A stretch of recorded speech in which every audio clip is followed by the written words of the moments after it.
Hiya, and welcome to Season 3 of Super Pros Bros. I'm Player 1, Ike, and with me, as always, It's player two, Eli. And Rotendo, did you know this podcast is on YouTube, SoundCloud, and Spotify? you know, I really did not, Broster Strudel. Are those the same places that they could Like, comment share? and subscribe? It sure is. Magnifique. Well, as we are recording this mere days after, and you'll be listening to this if you're Johnny or Joanna on the spot on the 2nd of December, we're going to be talking about things that we are thankful for as Thanksgiving has just transpired. We have broken this down into different categories, and I'm realizing I'm skipping the catching up with this section. We want to just leave that one be? Yeah, we can probably leave that be. Fuck it. Our lives are the same, we just ate more turkey. Om nom nom. Or as the great Boyle would say, Gobble, gobble. I'm Tommy Gobbler.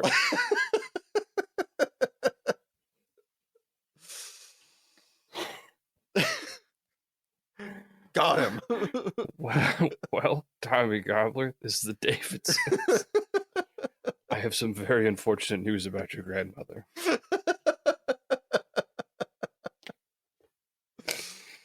Oh, Boyle. Back to the matter at hand. Thank you for that foray. Yeah, just a whole cold open. There you go. Yeah, I got the cold open for the free Brooklyn Nine-Nine audio tape on demand. So we're going to be going over the things that we are thankful for, whether it be books, movies, or TV. We've broken it down by categories of director or writer, movie or book, actor, actress, or main character, genre, and then adults, PG, PG-13, or kid, PG or G. We're going to be giving out lots of honorable mentions because making decisions at 10 in the morning is not either of our strong suits. And we It's don't want to leave hard. anybody out. You want to start off with your favorite writer, directors? Sure. Um, so first, I'm glad he exists. I'm glad he writes. It's Brandon Sanderson. It's not a huge It's your surprise. boy! It's your boy. He just produces such an intense volume of work. He has phenomenal character writing. He makes very interesting and engaging kind of power systems. He is kind of the Mac Daddy of modern fantasy writing, and there's good reason for it. Um, there are some people that I had issues not giving a nod to. I mentioned before, but Joe Abercrombie I think is one of the few people who does grim dark writing, and he does it really goddamn well, which is hard to do and still be readable. Mm. Like it's one of those things where you push it too hard and it just becomes insufferable, and he doesn't, which is impressive. He toes that line. Brad Meltzer is a name I haven't read in a while, but he is a phenomenal political thriller writer that I used to read an absolute ton of. And his writing is still very, very good. It's very interesting to read someone who can translate professional insight into kind of character intrigue, since he used to work like on Capitol Hill and in the government and stuff. Oh, shit. Yeah, no, like most of his stuff that's around politics, he has firsthand he or knows secondhand what he's talking experience. about. Yeah, like he has been there. I was like, oh shit, he knows the fuck he's talking about. And the last one is James Corey. That's technically two people. That's a pseudonym they used for writing Is that Worm? The Expanse. Oh. I didn't know two Yeah. people wrote that. Yeah. I think James Corey is a part of each of their names. Very sneaky, sis. Yeah. And it's such a great fucking space opera. It goes to some absolutely crazy places, and it's just it's just a goddamn ride the whole way along. And I hope at some point they make more stuff. I would probably like it. I like the way they write. It's Their dialogue is really good. Their stage setting is really good. Their continuity is really good. Like it's a ton of fun. Do you like? I don't think we've talked about this. Do you like the way that The Expanse ended? Yes. I knew how it was ending, honestly, before it got there. And I was happy it went how I assumed it would. Nice. Yeah. Like I don't know, there's a few things with how they got there I don't necessarily love, Mm, but I think by and large the way it ended I really liked. And it had some really interesting turns um that got it there. So I it was a very satisfying ending. Perfect? No. Does it have to be? No. yeah. Like I think uh, before I get into too deep a tangent, like I think people that always want a perfect ending can fucking eat their own ass. Like Well, if I mean, especially they want something they don't get in real life. The issue is that people in real life are writing the thing that they're watching, so it's really hard to get perfect. And also, yeah, perfect is arguably subjective. So, yeah, where it's it's perfect like for you. Is it perfect for someone else? it I think there's just the idea that like you want it to end perfectly. It's like if you can end especially a long running series, if you can end it in a satisfying manner, good enough. Yeah. Like I think people try to do too much or do some crazy last minute rug pull or some crazy shit. Stop. Like people will Get some use help. get some help. Most people know where a story is going because you can fucking read the tea leaves. You can see the little nods and foreshadowing building to some climactic event or whatever. You can fucking use some problem solving and figure out where it's going to end. And it's not bad if it ends where you wanted it to. Yeah. Like the audience is still invested. They're still going to finish. Nobody's like, "Well, I know where this is going. I'm putting this down." No one Yeah. says that.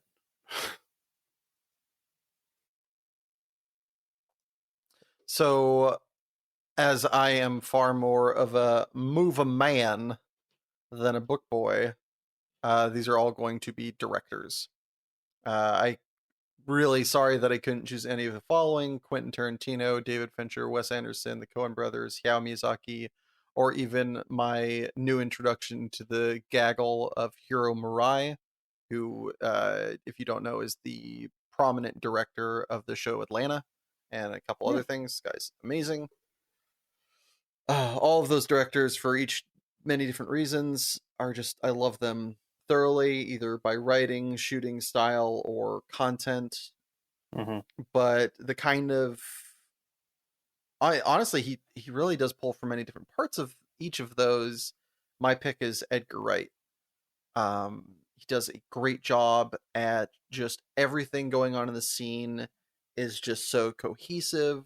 He's a really big fan of music. I love music, very much an audiophile, and he really does play with sound a lot. It's I like that style of British humor that he has, that like he's able to have violence and death be a nothing and matter at the same time, and the same thing. Like if you watch the movie Shaun of the Dead, lots of, there's zombies, people die, and there's not that much sadness to it because it's an action comedy. Mm-hmm. And then at the end, the main character's friend gets bitten, and they do a really good job at bringing gravitas to the scenario and making you feel and giving a beat so that the audience can mourn the loss of this character, and to be able to blend both in basically everything, to have moments that matter and have death not, and have that kind of dark, the life's like the world sucks kind of British humor. It's really, for me, it's perfection. So I'm Mm. big fan. All right, next up we've got favorite movie or book. Broskinkowski, what we rocking?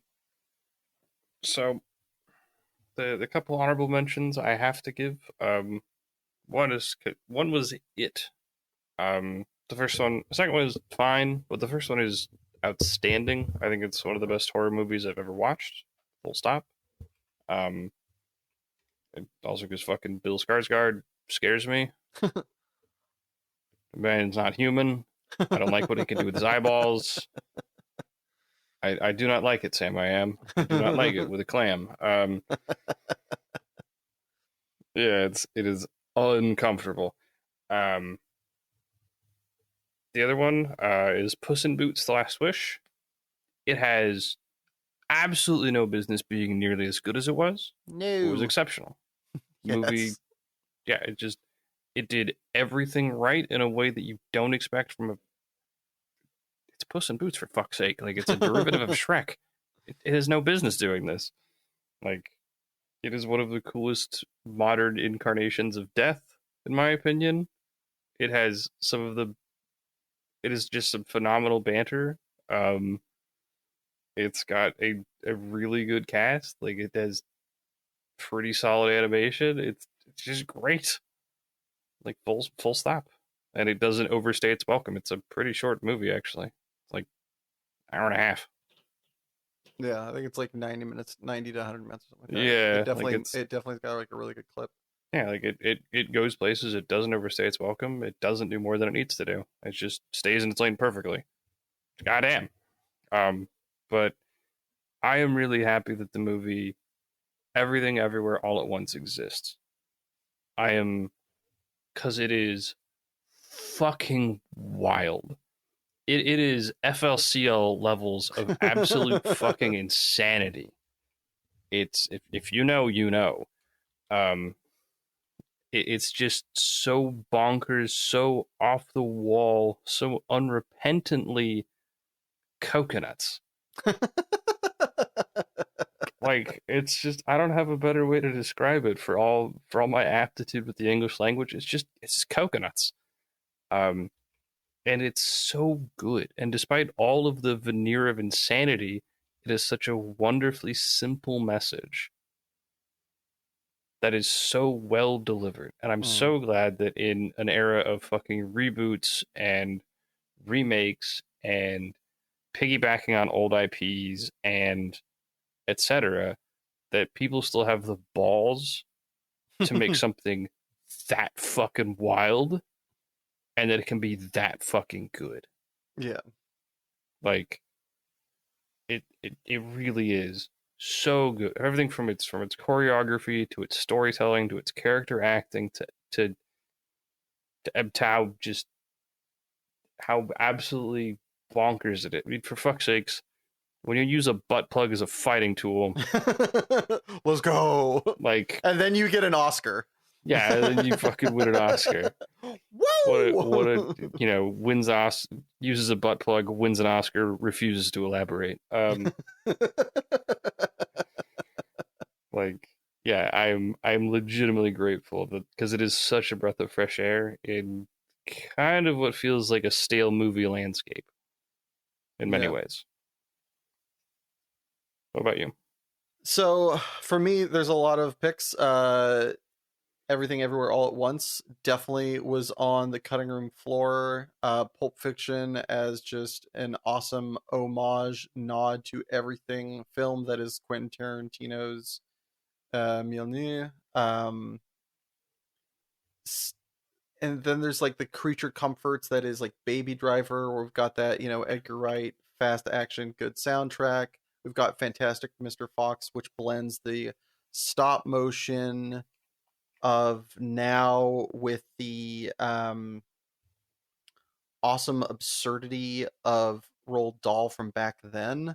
And it's just perfectly blended to the animation that will never stop making me cry in Wreck-It Ralph, as well as then I'm going to do a last minute audible include, as I was reminded today by on on Facebook Memories. 8 years ago, I called out Zootopia as being a piece of shit, This and man saw a teaser trailer and branded it dog shit. garbage. It was Like, bad. I stand by that teaser trailer's ass proudly. water. Yeah, my point is, don't judge. Yeah, that is Yep. the ultimate argument for don't judge it by its cover. Fact. And yeah, I was wrong. Zootopia fucking slaps. Uh, but my number one pick here is Knives Out, by yet another awesome director, whose name just escaped my brain. Hold on, who the fuck is that? I know this director. I've watched a lot of his movies. Uh, bu- bu- bu- bu- bu- Ryan Johnson, the same guy that did the second Knives Out, did Looper, and did an awesome noir film that kind of allowed Joseph Gordon-Levitt to redo his whole entire career in the movie Brick. I would highly recommend that one as well. But Knives Out is just this perfect magnum opus of a great director who really understands his craft and loves the subject matter. He is a fan of the murder mystery, and it shows in all of his little tidbits and fun parts and his attention to detail and playing with the form. It subverts and meets expectation at the same time, which is fucking wild. And is something where you're on the edge of your seat, you're laughing your ass off, and you get wowed at the end. Like it does it all. It slices, it dices. Mm-hmm. It yeah, it doesn't get better for me. Big fan. I think I've watched that. I think I watched that one 4 times in a month or something like that. Wow. Pretty easily. Well, because I think I showed mom and dad. I think then we watched it with you, and I think I watched it then like by myself before to make sure that mom could watch it or something. Like I just like kept rewatching it, and at no point was I like seen it. I was just like and just sat down and like watched it the whole way through every time. In these films and books, there are many amazing actors, actresses, and main characters that we love, sometimes even love to hate. Broskinkowski, what is your pick? So I've the couple honorable mentions. Granted, a lot of my list is very recency biased. Just throwing it out there. How dare you? I'm sure there's people I'm forgetting that I'm gonna feel sad later, but um, David Tennant deserves a nod. Everything that guy is in is outstanding. Everything I've heard about him is really good. Like any kind of behind the scenes stuff, just that he's a treasure to work with and is great at what he does.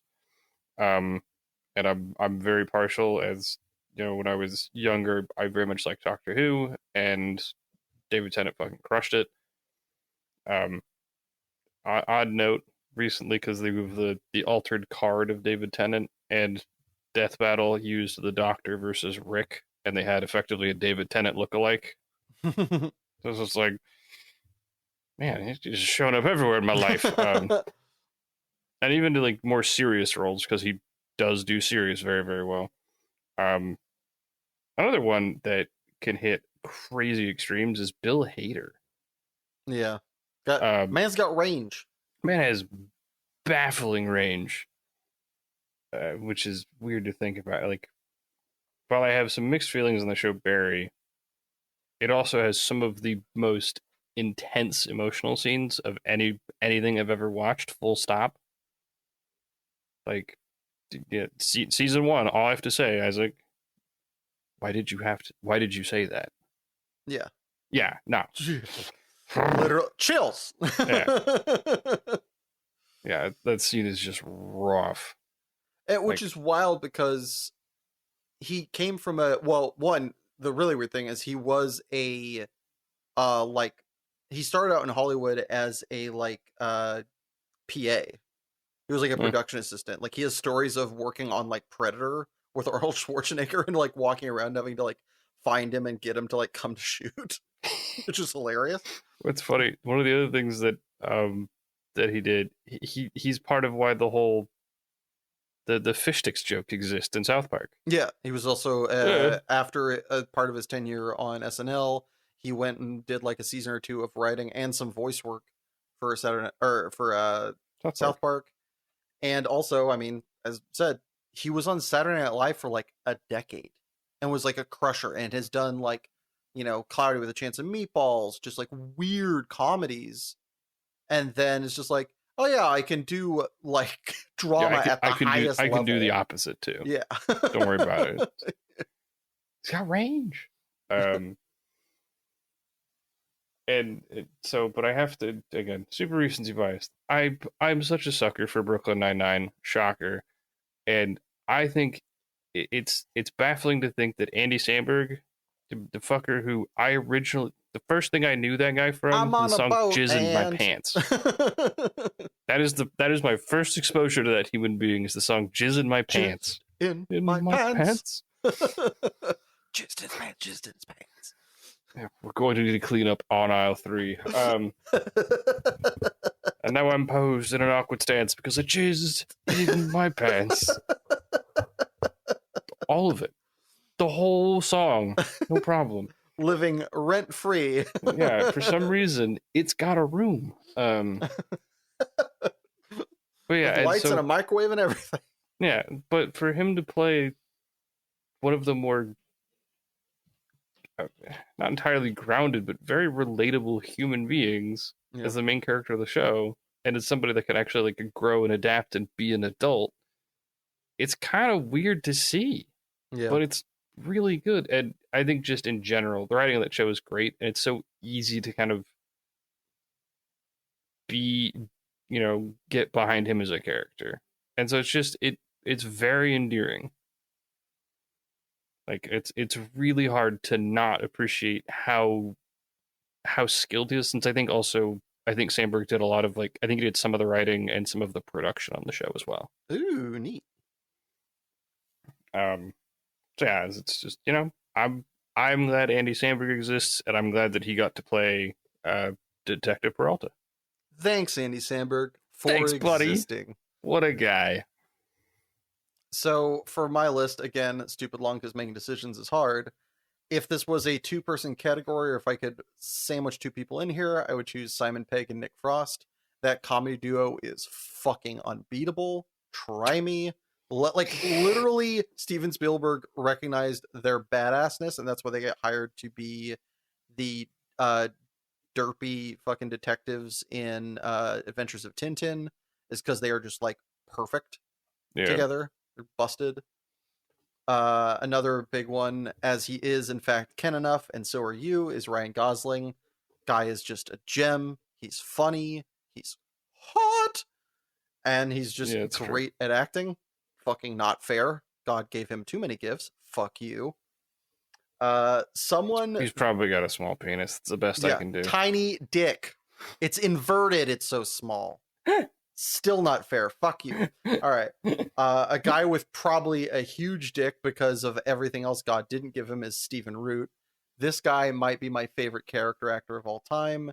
Again, talking about Barry. He's in Barry. He's in King of the Hill. He's in like every Coen Brothers movie.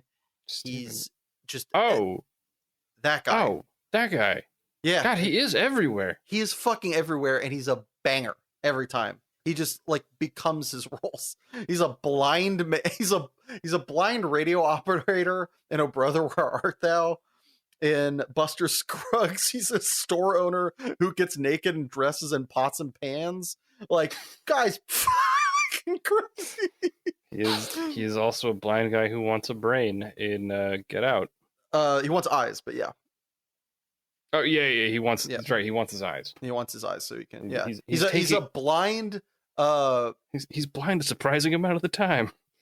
Yeah, that's funny. He's a blind. He owns he's a photographer or whatever like that. Yeah, he owns an art dealership. Or yeah, art dealership. There you go. Another person. And this is one of the reasons there's a tying factor between Stephen Root and my next pick, which is Olivia Colman. One of the things I love about acting, and there isn't enough of this anymore, but it does exist, and they are proof, is that if you are good enough, and lucky, but good enough, it doesn't matter what you look like. Olivia Colman has buck teeth. Stephen Root looks like he gets stung by bees, and they are A-listers.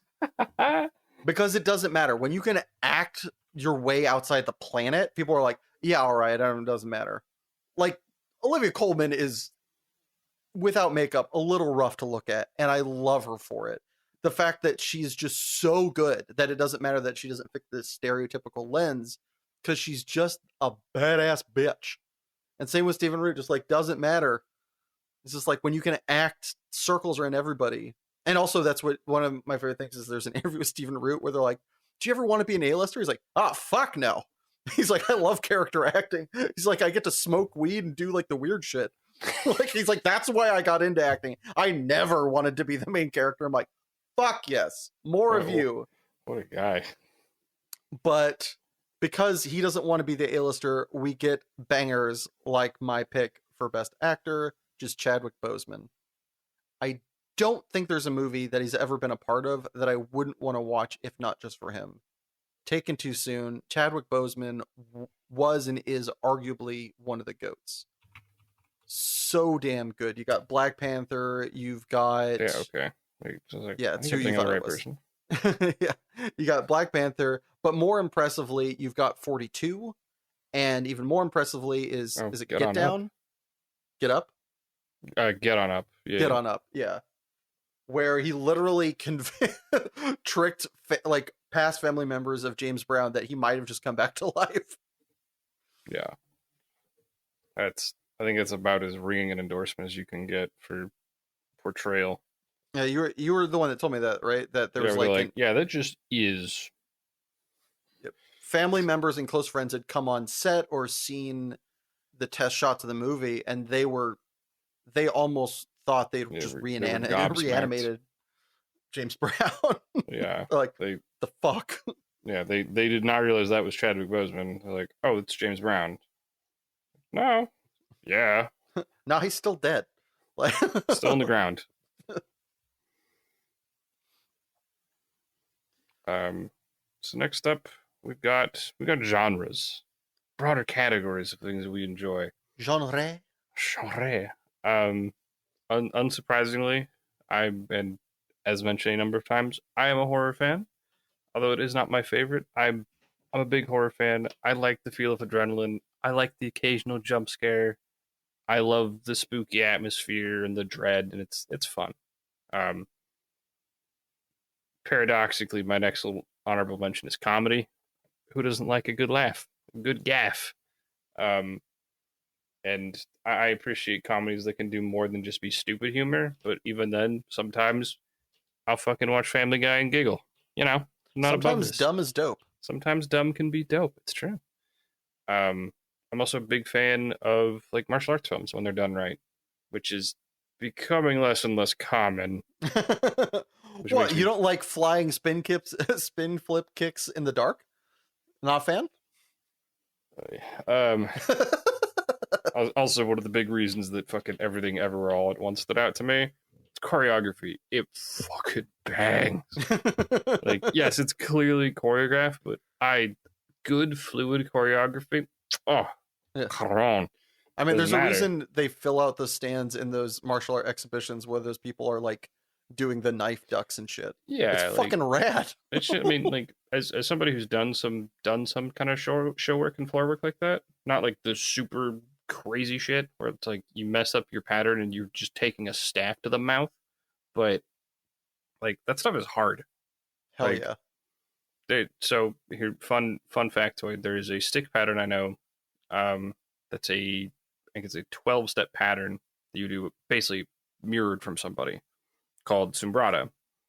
And my instructor and his wife at the time, Katrina, they could do it fast enough. You could not track their sticks. So to counteract this, they put reflective tape on the end so you could see it. The fuck? Mm-hmm. Hold on. We're flexing so hard. We need tape. Yeah, I need to give you a visual aid. You fucking muggles need. The man is a monster. He still scares me. Nicest guy ever. Seriously. Super nice dude. He's beaten my ass any number of times. Can confirm. Confirm. Got the shit hurt. But I love, and I'm thankful for people that make thrillers. I love a good thriller movie. Both in terms of like, you kind of got more psychological thrillers like Parasite. Parasite is a phenomenal film. It is one of the best movies ever made. I'm sure my co-host will agree. I'm not writing that into my next category. I don't know what you're talking about. Yeah, no, absolutely not. But then you've also got the kind of flip side of things. And I don't know what it is about Korea making thrillers, but you've got shit like Train to Busan, outstanding. My heart couldn't stop hammering. Love it. Banger. Yeah, and like I mean, early I got exposed like Panic Room, shit like that, like a bunch of old kind of Jodie What? A Foster movie films. called Panic Room's a thriller movie? What the fuck else would you call it? No, I know. It's just funny. Oh, Literally, yeah, Panic is the title. Panic is in the title. It's true. Um,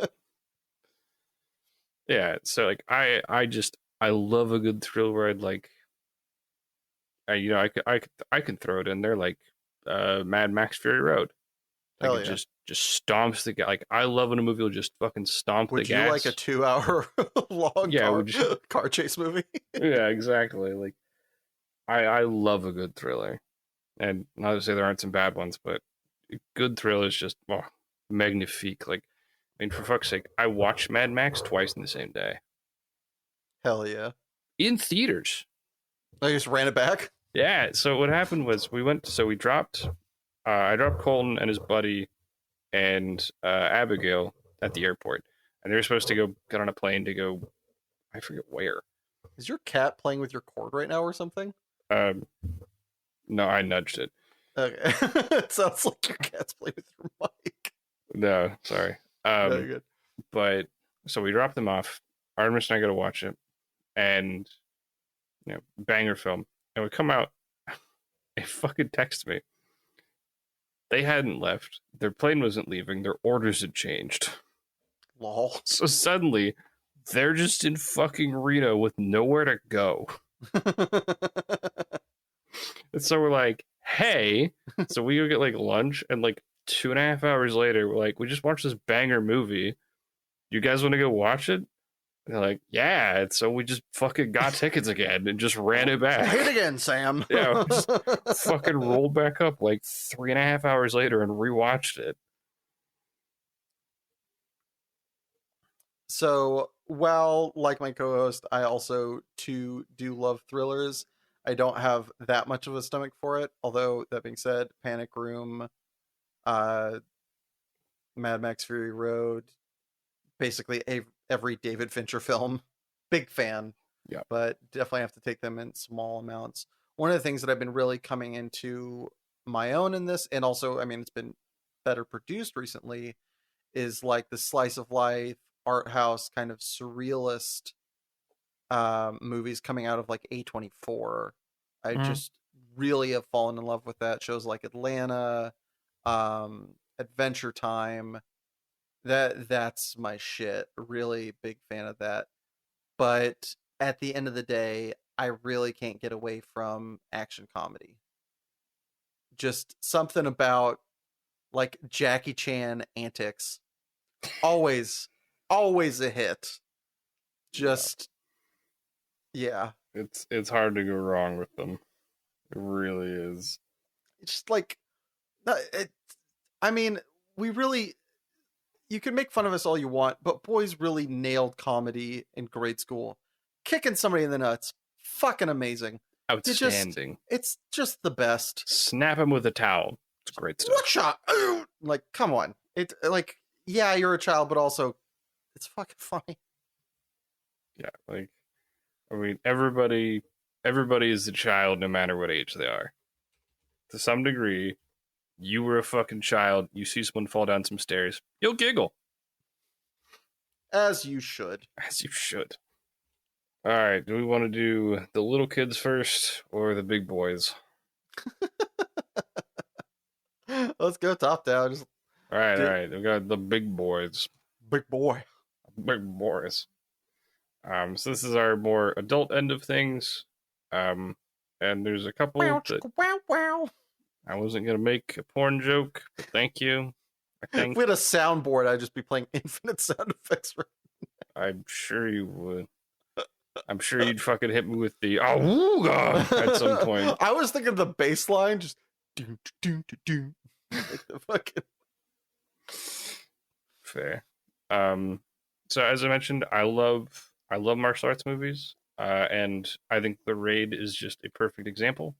It's outstanding at what it does. Its choreography is exceptional. Iko Uwais is a fucking legend. Beast. That guy's busted. And it's just a banger soundtrack. It bangers the whole way down. Doesn't try to do more than it needs to. Big fan. Um, I, despite all the weird debacle around Justin Roiland, I love Rick and Morty. Um, I think that show is great. Thank you, Summer.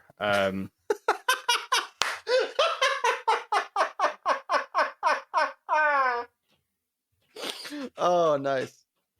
Yeah, because she's like the one person on the cast who can do it on demand. Yeah, deep cut. Love the ref. Yeah.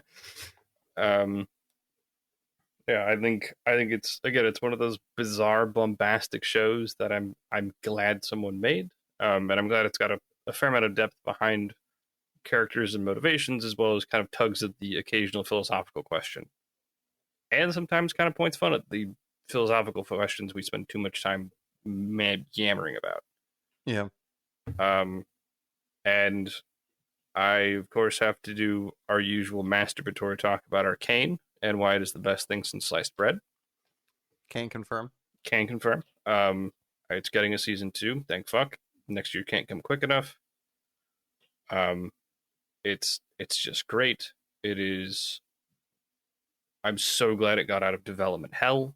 Yeah. And it's that it got the resources to be the also stylized got the reception sensation that it got too. Because if it doesn't get the reception it got, we don't get season 2. No, absolutely not. And I mean, but it's one of those things where it's clearly a passion project. Like, people really cared. Like, when you're animating micro expressions on characters, whoa, mama, like that's Yeah. that is an attention to detail most things don't get. And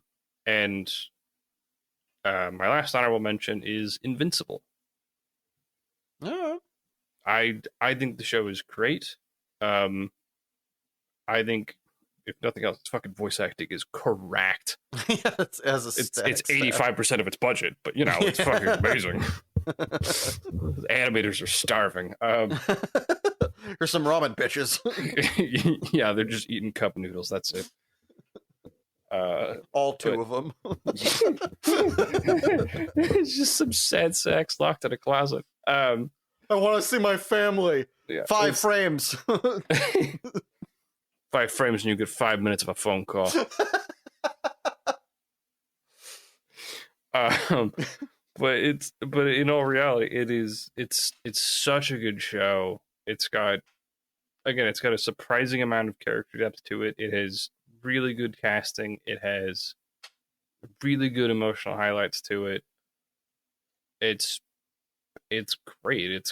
And it's really hard for me to not just be in love with almost anything that fucking J.K. Simmons is in. It's really hard. It's your boy. It's J.K. fucking Simmons. Like, he's one of those guys who can hit both extremes with his vocal range. Yeah. Like, even when he's not on screen, he's got fucking presence. That's not fair. Yeah, Also, Omni-Man like, still he can go from like pants. being also that. But I mean, like, looking at his career, it is wild because he plays villains, nice guy. Like, he does, like, he is in that pantheon. He hits everything. Well, like, there's a couple people that directors have noted can do it all. One of the first ones that come to mind is who's the guy that does Family Guy? Created it, Seth MacFarlane. Yeah. Noted that when doing American Dad, Patrick Stewart has done everything. He has done stage, he has done this, he has done that, he's done good guys, bad guys, funny guys, comedy. He's done, literally, there's nothing that he hasn't done, and when he does it, he does it. Yeah. And I think the same thing is probably true with J.K. Simmons. Like, he's done Probably. Korra, he's done what was that? Juno, 2. he did Whiplash, he fun fact I learned. Uh-huh. He apparently went to school for musical composition. That tracks. Yeah, like, apparently when Whiplash was made, they were going to get him, like, effectively expert consultation. He's like, I don't need it. Fucking why, bitch? Yeah, he's like, you don't understand. I went to school for this. Like, I went to music school. This was going to be my job.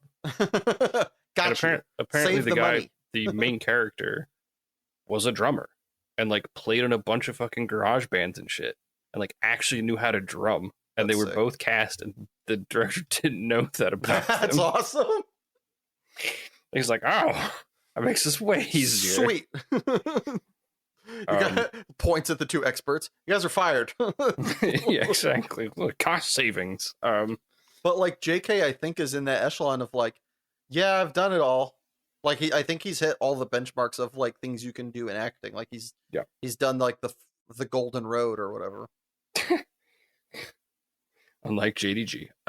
Was going for actually I was going for an Edgar Wright reference, but also that. But so my top notch that I'm glad it exists. I'm very thankful it exists. It has shaped so much of a lot of modern landscape and gaming and stuff is Berserk. It is impossible to not notice this thing's influence if you're into the world of like dark fantasy. It's not possible. Kentaro Miura has a cult following for a fucking reason. Like, Berserk is revered as one of the best manga ever written, with cause. Yep. His art is phenomenal. His story work is phenomenal. It's amazing. At some point, it will get an actually good anime adaptation. Not yet. We're working on it. Sorry. Some of the movies they made were but yeah, like, Guts is just such an interesting character to follow behind. The conflict with Griffith is so good and so drawn out. It's so good. Like, it's just great. Like,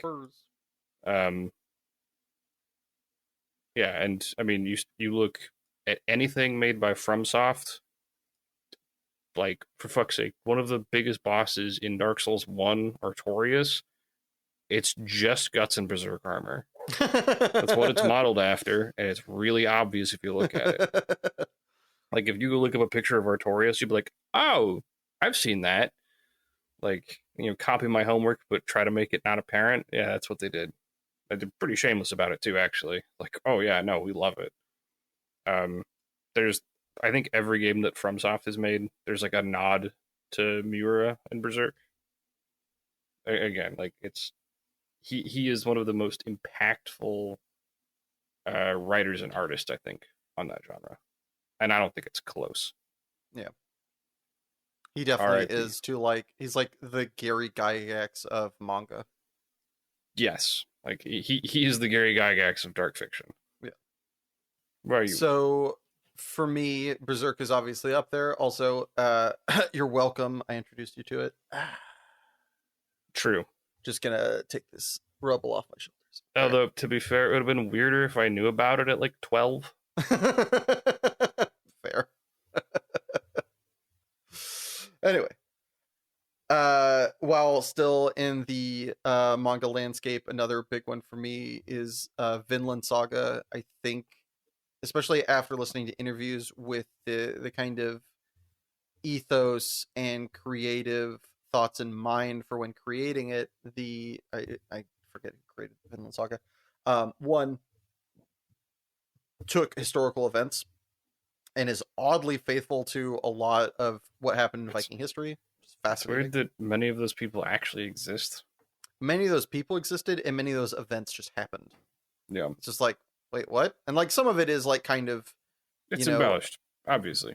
Embellished, and some of it is like moving characters around a little bit so that, like, I think a couple of those characters actually never interacted in history because they were like 100 years apart. Yeah. But for sake of story, they put them together, and it doesn't really diminish anything. It just makes it, a little bit more cohesive. Yeah. But the idea behind the story is showing that violence doesn't solve. Yeah. That's like the whole entire ethos behind the creation. But if you watch the first season or you read the first like dozen, volumes, you're like, violence. All right, love it. And it just like very much sets up the world before pushing his message or showing you why it's bad, which I love.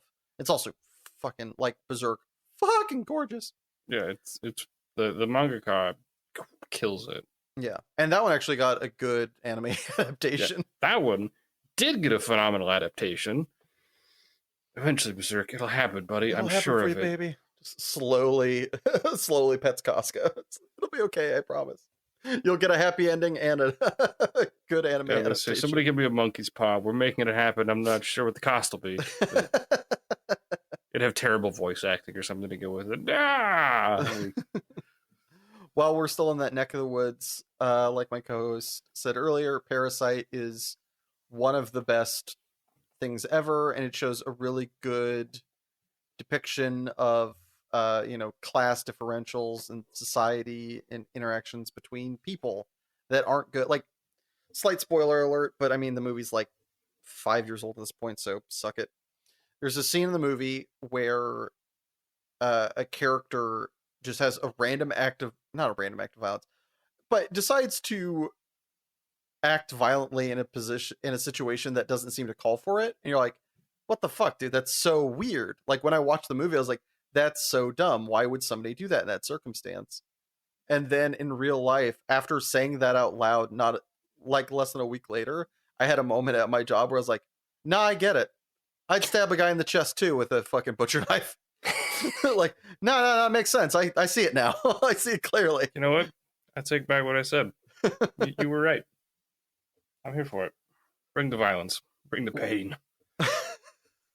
While we're laughing, a big turning point for me, speaking on like kind of comedy and action comedy, and referencing one of my favorite directors, Edgar Wright, being British, is Monty Python and the Search for the Holy Grail.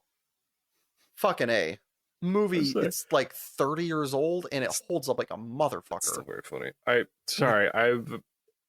have a quick note on this one. There's just random interaction at work. Like 2 days ago, I walked past someone trying to explain the Black Knight scene to someone who clearly had not seen the film. And he's doing his best, and this woman is just giving him this fucking glazed over, like this confused, concerned look, like, I'm sure it's funny. And I'm like, my guy, you gotta stop. This is not gonna work. Also, like, it's on YouTube. Just show it to him. He was trying so hard, and she's just like, I just walked by, and I'm like, oh boy. Sorry. No, I love it. That's it's a great mental image. I'm just imagining him like trying to do a coconut impression next. God, I hope so. But that was one of the earlier adult. It very much is bridging the gap between adult and childhood humor, just because of there's people riding horses via coconut. Like, where did you get coconuts? We found them. Found them? Yes, found them. Coconuts are tropical. A bird could carry them. Swallow, perhaps. Before we end up too far down that trail, while I'm still on that side of the pond, one of my other biggest loves is Ted Lasso. While technically not a British piece of cinema, it is set and shot in Britain, and it features a lot of British people. Features a lot of British people. Only, I think, 2 Americans. I think everybody but Coach and Ted are actually legit Brits,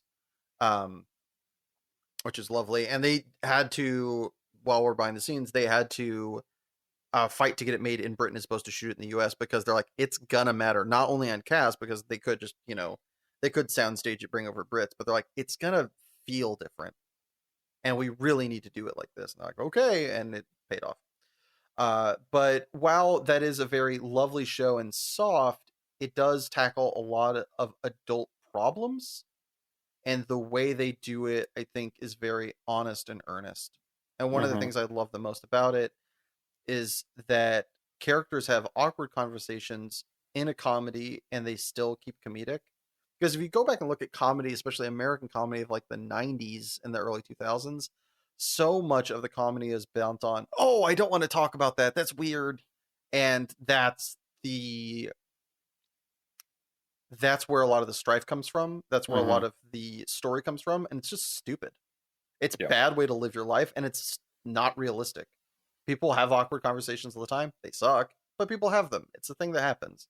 And so to showcase a way to do that and still remain funny and have characters that change, I don't know, bangers all the way around. But it is sadly not, and I think part of this is honestly the way season 3 ended was not, it wasn't perfect, like Eli was saying earlier. Um, but something that is for me perfect is Fleabag. Fleabag is true British awesomeness in both comedy and storytelling, taking and making the main character a woman who is sexual without making it just porn. Not that it would be bad if it was just porn, but like making it so that is. I don't want to. I don't want to shame anybody that's like, oh, like I like watching people fuck. Cool, good for you.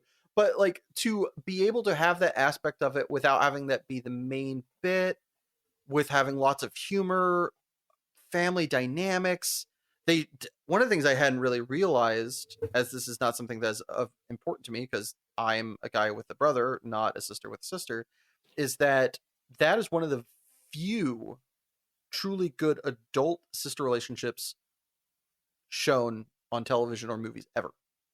So infrequently do they show in any way difficult, jaded, or anything with a hang up of any variety. A lot of times there are sisters, it's she's my sister, all right, neat, and they just move on with life. There's no they never butt heads. So much of Fleabag is her and her sister fighting, bickering, not wanting to have a rough conversation because their mom died and their dad's marrying a woman who they both are very much not about. Like, it's so awesome. They love each other, but they can't stand each other. It's perfect. It is what a relationship is between two siblings, especially when time goes apart. But they still do love each other, and they help each other out when they need to. Especially when one of them gets their hair cut like a pencil. For those of you that got that, you're welcome. All right, so we're on to our last little grouping. The closing it out with the kiddos, the kid friendly. And there's a number of honorable mentions. I have to go.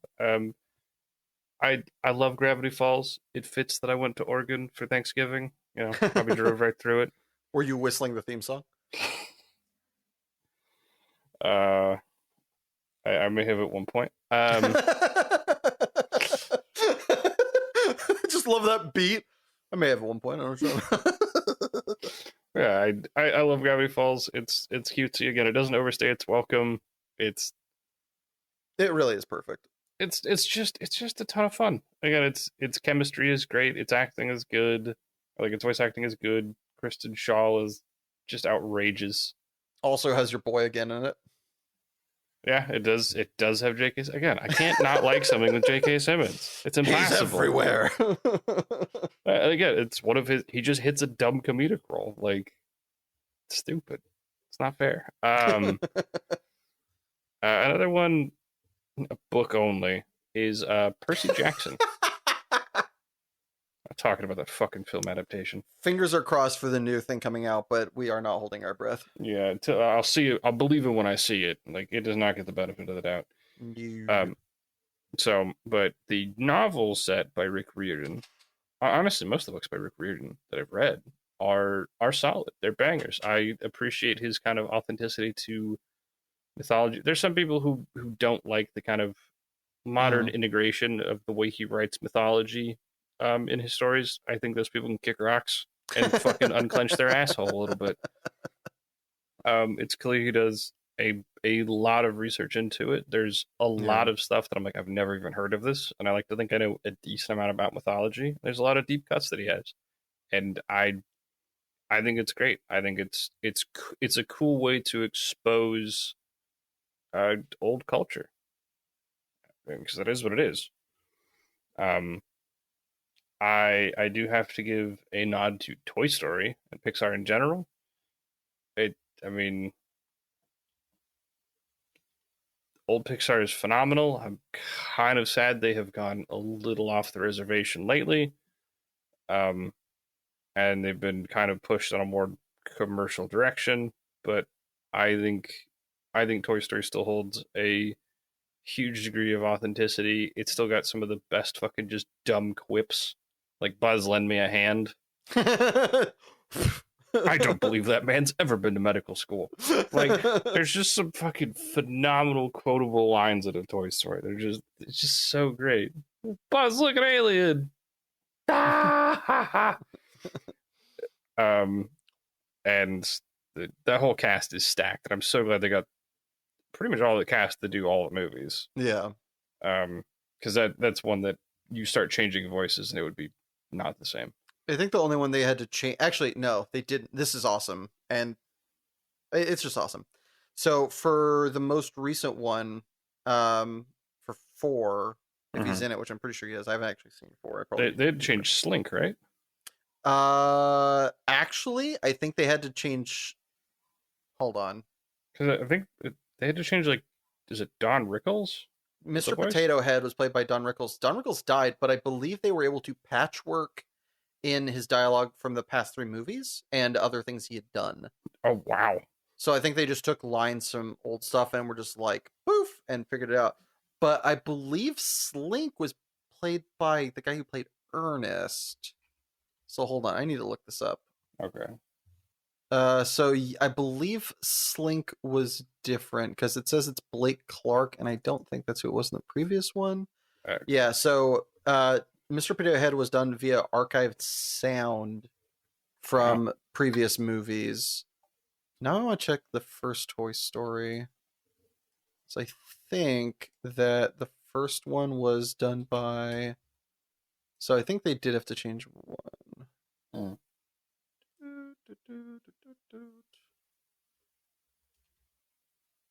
Yeah, so in the original, Slink was played by Jim Varney. Okay. Jim Varney is the guy that did all the Ernest Goes to Blank movies. Okay.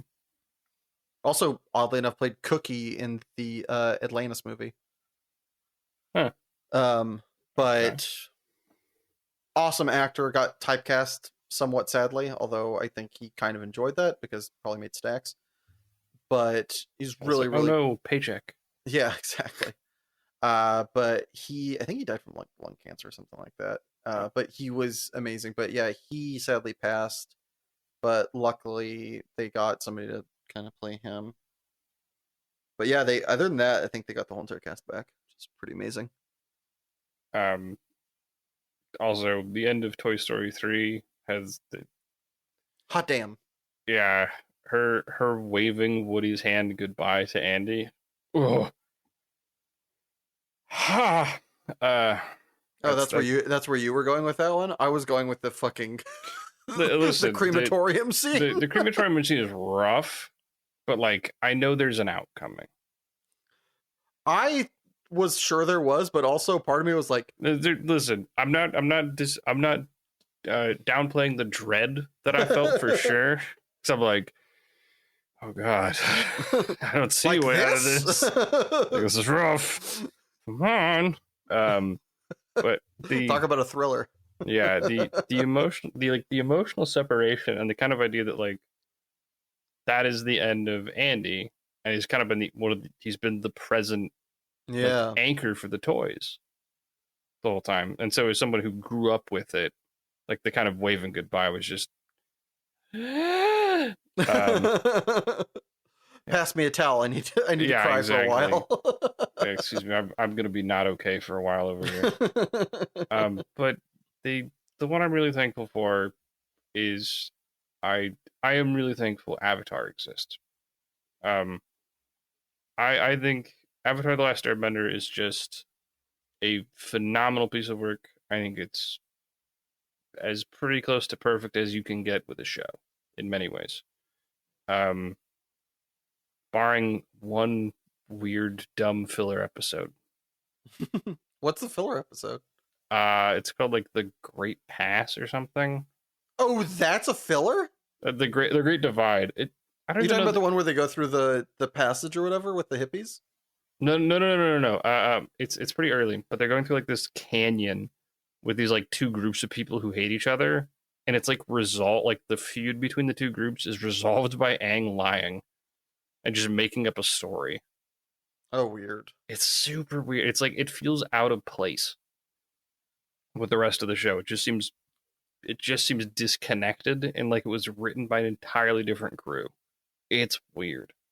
Anyway, but like the rest of the show is just bangers. The voice acting cast is outstanding. The and there's so many little details to the show that are so good. Like the musical choice and the instrumentation used. The fact that um the bending forms are based off of katas from different martial arts, I might add. Um Can you go on about that? I'm curious. I don't know this. yes, so okay, so let's see what I can remember off the top of my head. So I believe airbending is based predominantly off of Tai Chi. Okay. I think a lot of earthbending is based off of like I think it's notably like mantis style. Um, I forget what brand of karate it's from. Um, I do not remember where firebending and waterbending come from, but they have like but pretty much every form you see them do is based on an existing kata in a martial art. Hmm. Like very deliberately. So and it's yeah, the level of detail that you don't know about in the show is so good, and the amount of like, especially I think the show's best writing arguably follows Zuko. Yeah, that's fair. Yeah, and so like his whole thing with the red dragon, blue dragon intertwining with his family is Mm, huge. yeah. Yeah, like there's so much, and not to say like the other characters are skimped out on or left behind or anything, and that they can just do kind of like joke episodes that still have relevance. Like the episode where Sokka gets his sword, Yeah. and everyone else is just sitting around and realizing, oh my god, we need our funny man because they need the Oh yeah, social the grease. value of yeah. Yeah, and he feel like and they have he feels miserably mediocre because everyone else has superpowers and he's just some schmuck with a boomerang. He's like, I can't. Boomerang. Yeah, yeah, and they can still do for as goofy as it is. The show has some baller epic moments. Like I still get chills seeing like Egg go in Avatar state and hearing the distorted, echoey voice that they use Yeah. because it's a bunch of voices layered over each other. Hmm. Um, yeah, it's great. It's just great, and it's one of those things that everybody could enjoy and everybody could watch. And both of us did Yes, multiple multiple times. times. So because my list is way too long, I ended up leaving Avatar off it. I am now sad, but here we are. One of the things that I did steal from my brother is love of Percy Jackson. I'm a Hard. really big sucker for young adult novels or like I guess like teenage kind of almost like well-written dramas.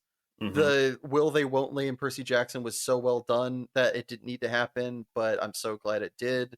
Yeah. uh and it was just you could feel his angst and understand his circumstance, which I think is a really big thing that I really respect about it. The Mac Daddy when it comes to books for me that I it is shocking that it can't make the list here is Harry Potter. I think that book single-handedly got me back into reading Hmm. as I in like 3rd grade or 4th grade or something like that. I tried to read, was it after? No, I'm mixing up timelines. I tried reading The Hobbit and Lord of the Rings, and our mother had to help me out because I am not that good of a reader. And so I read it and I got through it, but I didn't really enjoy the process. It Mm-hmm. was The Hobbit was fun. I think I was probably for me. I think I tried Lord of the Rings a little early. I think I probably should have waited on that one, but which whatever. But then I don't remember when it was. I think it was like 4th or 5th grade, maybe. I'm trying to remember. Harry Potter had come out.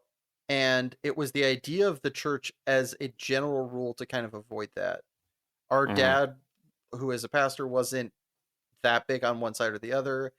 Neither of us, Eli was considerably younger than I was at the time, obviously, Yeah. uh, and wasn't of the age where he would have read that. And I was kind of whatever on it. I think I was like reading, I was reading stuff about magic, but it was ElfQuest, I think, at the time or something.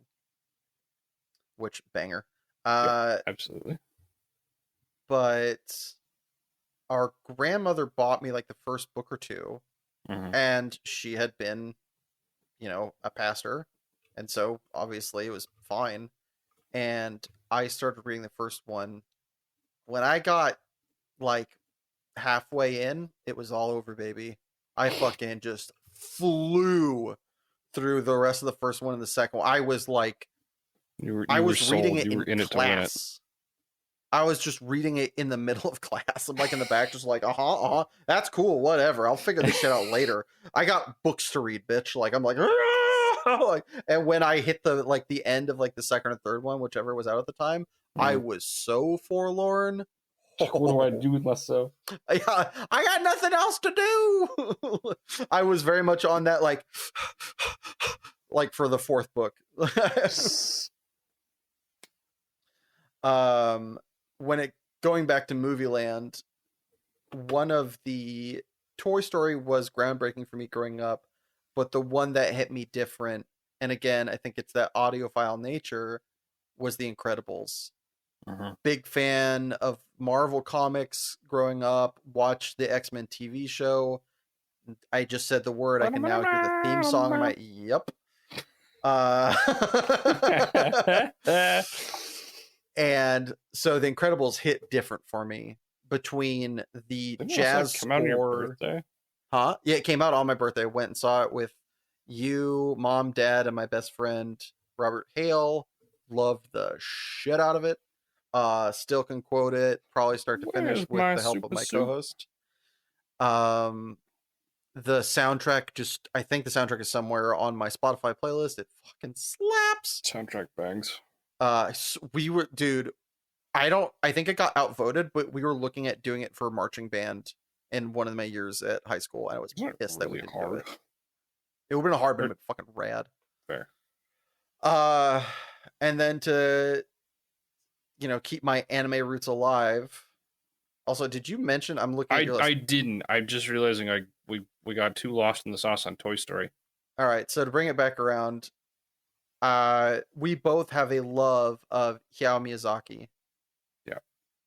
My personal favorite is Porco Rosso, partially because I see myself as that kind of character that no one could love.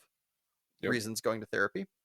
And also, I just love the way they fight in that movie is kind of insane. Like they're shooting bullets at each other, but nobody's ever at risk of dying.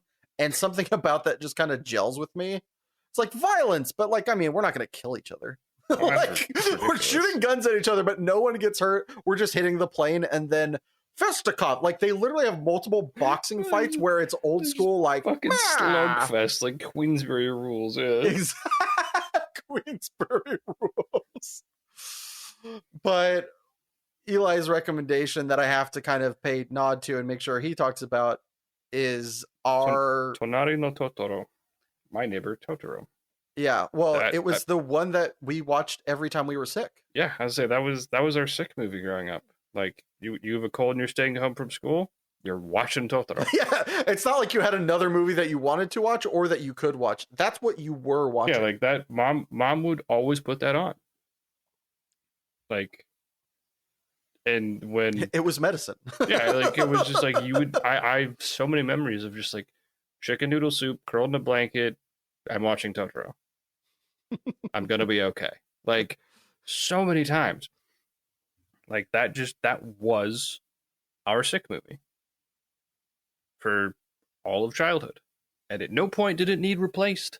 Like, No. yeah, and not that like there aren't other like Miyazaki has other phenomenal works. Like most people will default to like Spirited Away or Nausicaa, But like for me, Totoro holds a very special place, um, just because I have that familiarity with it. Mhm. Like I see cat bus and I just get fucking excited. Like I feel an urge to jump and try and get water to fall off leaves if I'm at a bus stop and it's raining. Like I like Totoro's dumb smile. I just can't help but smile back. Like it's so goofy. It's just wonderful. Mm. Well, as my co-host can't help but mention Avatar anytime there's a ranking system or an opportunity, Yep. I also can't help but mention Adventure Time anytime there's an opportunity. This show literally Take got me the back in. dog and Finn the human. It's adventure time. Sorry. No, that was lovely. Thank you. Uh, there was I got introduced to it. I'd seen a snippet here or there. I watched the original pilot that It's got the show weird. greenlit. It is rough, It's but hard. but it's kind of great. It's really hokey. It's hard to watch. I'll be Yeah, honest. the animation not super strong, No. It but looks like a slideshow. but it's so you can feel the vibes in it, and you can just feel that like, oh, they got something here. And then time went on, whatever, and there was I think it was like Justin TV. Somebody made a channel on there that was just they just ran it, right? yeah, it was just loop start to finish from what it was. And when I was going back to college for the first time, I would put it on days off, when I was feeling down, when I had a test coming up and I was freaking out. I would just watch it for hours at a time. Yeah. I don't want to say it saved me, but it definitely didn't not save me. It didn't hurt. No, it did. It did a lot of heavy lifting on my spirits. And it's just such a great reminder tool that life doesn't have to be that complicated, that the things that matter aren't always that big. Sometimes it's eating ice cream with your bro dog, man. Sometimes it's like, I mean, Your bro really, dog, man. Your bro dog, man. Like and it really does span the gamut. It hits all the check marks for a lot of people. For some people it's not gonna be their thing, but if you're very philosophical, the show has game. If you want something dumb, the show has game. If you want something lightweight, the show has game. If you want something esoteric and surreal, the show has game. Like, it really does just hit everything if you want to find the right episode. And it's really hard to watch the show in the wrong order, because I watched it in the wrong order and I still fell in love with it. Yeah. It is most of his episodes are isolated enough that you're not gonna feel too bamboozled more than you would be anyways watching that acid trip of a show. True facts. Like the show absolutely has a very clear sense of style, and it for that reason alone, it will age well, it will hold up well. Yep. So as we were coming through this, I realized we said 6 categories, but then as I was getting towards the end, I was forgetting, oh yeah, we be gamer bitch boys. And how shit would we be as gamer bitch boys if we did not recommend or laud a game? So without any further to do, bro, what game is your game of games? So, in the interest of trying to keep it as story based as possible, since most of these have been tied to some kind of narrative work, though I will start with the one that isn't. I have to give a nod to Vampire Survivors, and the genre it spawned that I fucking adore. I love way too much. That game got me through having COVID, because that week was one of the roughest weeks of my life. It was bad. Yeah, I was mute for a week. I had no energy. One night all I could do was kill vampires. Yeah, one night I literally thought I was having a heart attack. Like it was a really bad week. Yeah. But I saw there's a YouTuber who does a bunch of Path of Exile stuff, and he randomly did a thing about Vampire Survivors, and I remembered it, and I'm like, I'll try this out. I played the fuck out of it that week. and it spawned its own little kind of subgenre in roguelites, and it absolutely deserves a nod. Um, but as far as games with good story, BioShock has to be mentioned. I Would you I love kindly? I love BioShock. It is a great game. I'm not normally the biggest shooter player. I'm sorry you're hearing a chinchilla gnawing on something in the background. I was wondering what that was. Yep, they're usually Maybe asleep you should right ask now. the chinchilla if they would. Would you kindly stop? Yeah, would you kindly stop chewing? Um, and it's yeah, the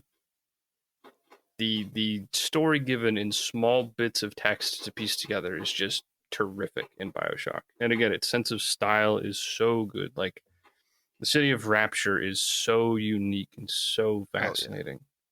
Um, and another one is I love the Arkham games, the Batman Arkham games produced by like WB, and Arkham City I think was the best one. I think the core story as well as many of the kind of side plots that go on in that game are terrific. I mean, it helps you got fucking Mark Hamill voicing the Joker and Kevin Conroy voicing Batman. God rest his soul. Um, and so it was Batman. Like Mm-hmm. no ifs, ands, or buts about it. That's Batman's voice. I'll have you know. Um, and it was really well done, and the game itself was really fun, and there was a lot to do. Um, I will say, fuck the Riddler bullshit in that game. No, you're an asshole developer. You know who you are. Um, my last honorable mention has to go to Valkyria Chronicles, the first one. I I adore this game. It's one of the few games that I made a point to go back and get an S on every stage. Like Damn. I almost never do that. But like I literally did full completion because the game isn't long enough to be super onerous, but it was like I think it took me around 40 hours to do everything done. But I was like I want to max it out. I want to full 100% this bitch. Like I want to problem solve and do every stage as quick as possible to get an S, and I did. I did every little side mission, every because the characters it's kind of very JRPG esque. Mm-hmm. Its characters are pretty simple, but they're very charming. There's enough kind of chemistry that you can't help but be a bit invested. Um, it's just fun. Like it. I don't normally play tactics games very much, Mm-hmm. and I really enjoyed this one. Like it just stuck out to me, and I'm like, this is fucking great. And it's super fun. Um, and but the last thing I have to go is, and the game I'm thankful for, and I'll be fucking playing it like an addict in 2 weeks, is Path of Exile. Um, Path of Exile scratches an itch that I didn't know I had for a long time in my life. That I love to theory craft. I like to min max. I like to perfect, and no game does it better than PoE. But PoE also has a banger fucking story. Like PoE's story is actually so cool, and it's not thrown in your face unnecessarily. You get the core details and core like the core tenets put out in front of you. But if you start talking to like other NPCs, it fleshes out so much more picture as for what's happening or why you know why are the Templars a gaggle of assholes? Why why did the end game thing is mapping, and Mm-hmm. why did mapping come to exist? Like, what is this? Well, it turns out that fucking High Templar Venarius was an absolute mongrel obsessed with power, and so he took Valdo Caesarius and forced him to make a machine that would allow them to travel, to try and get access to other planes of existence to harness it for power. Yeah, Valdo succeeded. The problem is there were other things out there. So now we have Eldritch gods to fight. Like, Whee! yeah, that's the rough talking points. There's a bunch of other shit too. Like there's there's so much cool lore that has gone into the game that is built off of each other. It's so interesting. Um and it's yeah, it's such a good game. Like, it's not perfect. There's some stuff I wish the devs would iron out, but it's such a good game that is constantly being updated and constantly evolving and has so many options for how you want to play it. Hmm. Like, there really is not a game with the same kind of customizability as PoE. It doesn't exist. Nope. Sorry. Like, you can try and tell me, like, it doesn't. It's not. It doesn't exist. Like, I think there was a YouTuber who talked about it and said why he keeps coming back to PoE. His point is like, let's take generic skill that you'd see in like an RPG, like Whirlwind is the default, is like the Diablo equivalent, where you Cyclone in PoE, right? You spin around and you slash things with weapons. Okay, you can take it and you can just go raw weapon damage with it. You can just do pure physical damage, use it to cut things down. That's one option.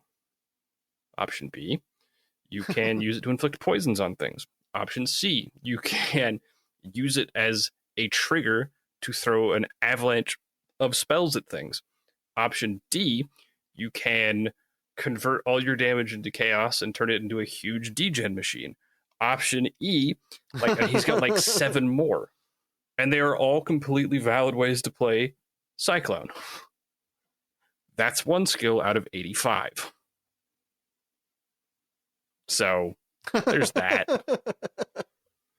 Yeah, the amount of player agency is outrageous. So I don't game as much as my co-host here, but I have lived longer.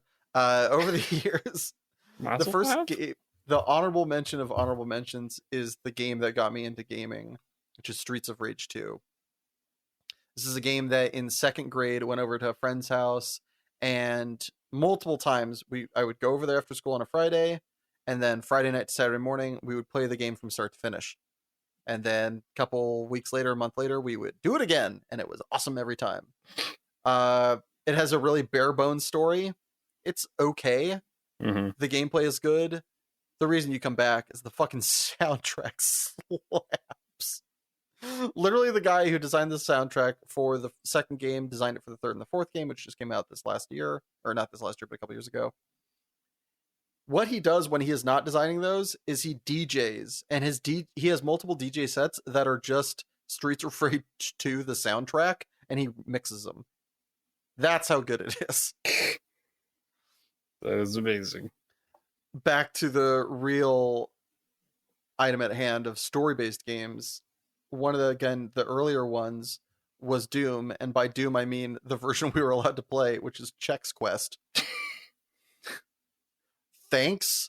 I don't know what parent company is Chex, but was it Kellogg's? Thanks, Kellogg's, for making a great in-the-box video game. I don't know who approved it, but man, 90s fucking advertising and hype building was something else. Game's great. It's surprisingly solid. Both of the hosts of the show have played and beaten it, and also our father played and beat it, and it was a Doom clone, and it was damn good and hokey as shit. Yeah, you're literally a piece like of cereal. A fucking fiend, by the way. Yeah, he probably played it more than we did. He went to work, I think, for like 2 days and just played it at work for like 7 hours, and then realized, like, as he was tell people about Jesus. Nah. Gotta tell them about Chex. I've got phlegmoids to kill. Like, I think day 3, he's like, I can't do this. Yeah, like, this is not working. This is a problem. But it's great minimalist storytelling of like, hey, there's baddies, you gotta go kill them for the greater good. Sometimes that's all you need. That and a bowl of cereal, apparently. Yeah. Going on to a game that I love the idea of. I was not good enough to play it, but I love Cuphead. From soup to nuts, the game is awesome. Its visual style, its sound, its references, its homages, the story itself, fantastic. Very understandable, very parsable, very fun. Also very fucking hard. Yeah. And by design, it's an ass whooper. They made Cuphead is what happens if Disney and Dark Souls had a baby. And yeah, Yeah. it is as It's V. lovely and tenacious as that metaphor is. One of the last games on my honorable mentions list is Borderlands 2. Yep. It's really close to number one. That game, especially with the Tiny Tina's DLC, Yep. fucking my heart cries. It's so damn good. The voice acting, the story design, everything. Busted. I didn't have Borderlands 2 in my list because that's how he'd put it. I didn't want to yammer at the same thing twice, but Yammer away. way too many hours in college playing with people. I did multiple playthroughs. I love the game so much. But the game that steals it, it's a photo finish between Borderlands 2 is Hades. Yep. Hades is so amazing, especially when you take into account the size of the team is tiny. The sound design, especially the music design, is fucking amazing. It does not need to be that good. This is like my Puss in Boots moment. What the fuck? It's so fun. Like the fact that we're using ancient instruments from the time period and from that area to create a fair semblance of resemblance to that time frame while still keeping it current with being like kind of heavy metal. Like just listen to the soundtrack and you'll know what the fuck we're talking about, because the soundtrack is busted. Soundtrack bangs. And then you've got the lore that I didn't know how good it was. Thankfully, my co-host and brother here is a huge fan of Greek mythology and just reminded me every time we played and talked about it, and goes, no, it's dead on. If it's not 100% accurate, they got the vibes correct, which arguably matters more, of like the different gods and the way they would interact, the way that they would kind of bitch and moan at each other and get angry that you took a boon from one and not from them. Yeah, like, wow, I gotta hit you now. It's just gonna happen. It's just like, it's what I do. You took from my brother and not from me, you piece of shit. Yeah. Oh, you defeated my monsters? Oh, we're cool now. What the fuck? It's fine. Yeah. The story design might be, I love Borderlands 2 in that when your character dies, you lose money and there's a way you're regenerated. And it makes sense within game. It's not just, oh, you lost a life. It is, they designed the game with the death in mind. Hades went, I see you and I raise. Yep. The fact that the game is designed around your character's death is unfucking paralleled. Yep. There's no other game that I know of that has ever done that to that extent. Having a pay to die system or like a loss of progression system makes sense and it's good. Having it so that when your character dies, that is just part of the story and all the other characters acknowledge that, dude. The other thing that's crazy too is how detailed it is based on how the world reacts to you dying. Yeah. For example, if you die fighting Hades, when you show back up in House of the Dead, it's because where you wash up, he's not at his desk because he's still walking back. You took the express route. You're like Kenny in that one season of South Park where he just kills himself so he can go to bed faster. Yeah, exactly. Like that's. Oh, see you guys tomorrow. Bang. Yeah. Yeah, like you took the express route. He has to fucking trudge back like a muggle. There's so many little things like that. And the slow dialogue progression, the fact that you relay messages from Achilles to Patroclus. Achilles to Patroclus and Dionysus, or not Dionysus. Not Dionysus, sorry. Orpheus. Orpheus and oh shit. Who's Orpheus's counterpart? It's some word that doesn't make sense. Eurydice. Yeah, thank you. I almost had to look. I got there. But that not only you relay messages, but the characters grow and change as you do like multiple runs. Yeah. And the fact that you can't beat the game on one run is kind of just lovely. Slight spoiler alert. You got to do it a bunch. Yep. It's not that easy. Yeah.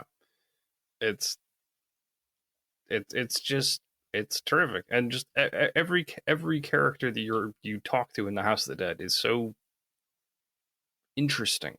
There's just a lot going on.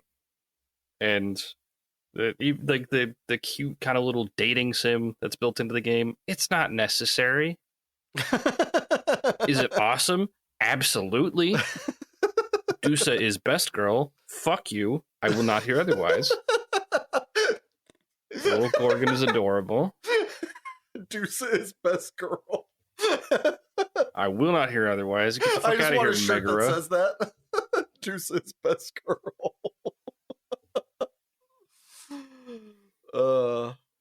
Well, that's our list, folks.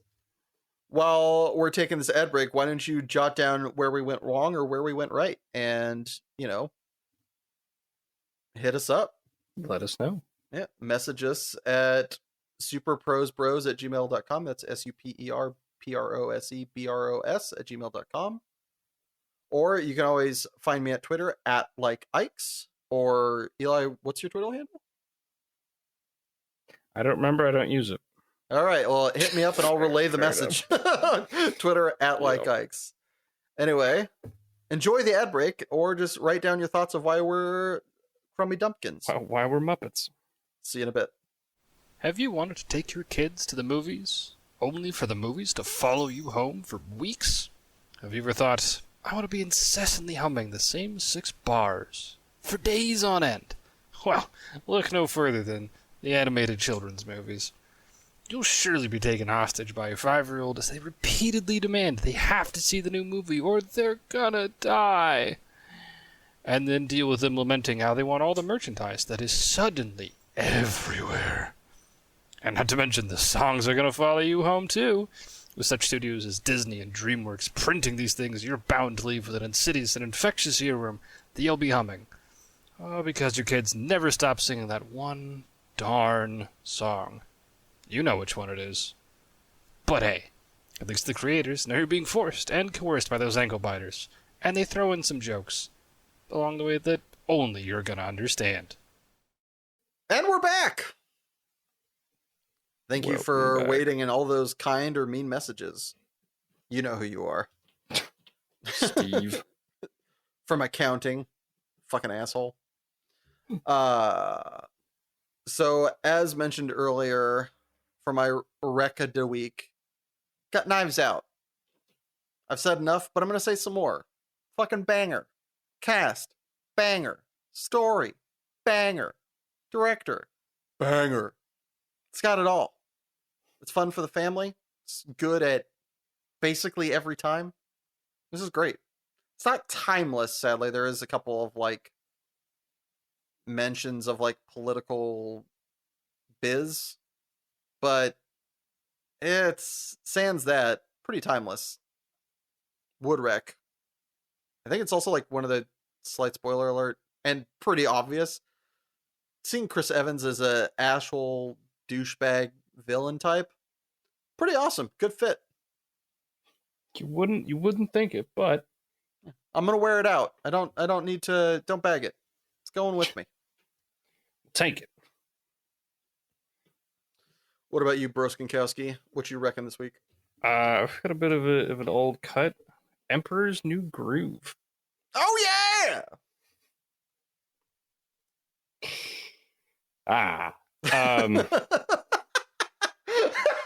Like you skinned your knee. I just had to stop. Just yep, that happened. Yeah, it's such a. I don't know how it wasn't more popular when it first came out, but it's kind of gotten a bit of a cult following. But oh yeah, yeah, it's just goofy. It's just such a bizarre comedy. It's just fucking funny, and that one is timeless. That one is pretty. It's pretty timeless. It's so off the ball, and just fun. And David Spade just delivers sarcastic shit super well. He's just an asshole. He's just the world's biggest toolbox. It's great. Typecast perfectly. Yeah, no, it fits, and it's kind of cool to watch him come around as the movie goes. And also him opposite John Goodman. Yeah, It really works. nails. Just fucking nails it. And it's Patrick Warburton. How can you not love Patrick Warburton just being a dumbass? That's amazing. And Eartha Kitt being a villain. Pièce de résistance. Yeah. So good. And it's just got some of the more bizarre quotable lines. Pull the lever, Gronk. Wrong lever! Wrong lever! You don't look like my great aunt. You look like my great great. Are you finished? Great aunt. Break it down. Are you kidding me? This is hand carved mahogany.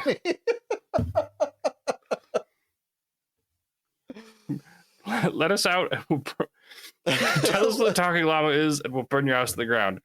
Don't you mean or? Tell us what the talking llama is, or we'll burn your house to the ground. Well, which is it? Seems like a pretty crucial conjunction. Like, the writing is really good. It's peak 2000s. Like, for yeah, sure. its use of sarcastic humor is almost unparalleled. It's great. Also, just the random fourth wall, there's like two random fourth wall breaks out of nowhere. Yeah, it just stops film. Just completely unnecessary too. It's about him. It's about me, not him. Him. Okay. Well, as we end today's podcast, we're going to leave you with a couple of musical notes. I have been using the following as a pump-up jam when I get my retiree power walk on in the mornings.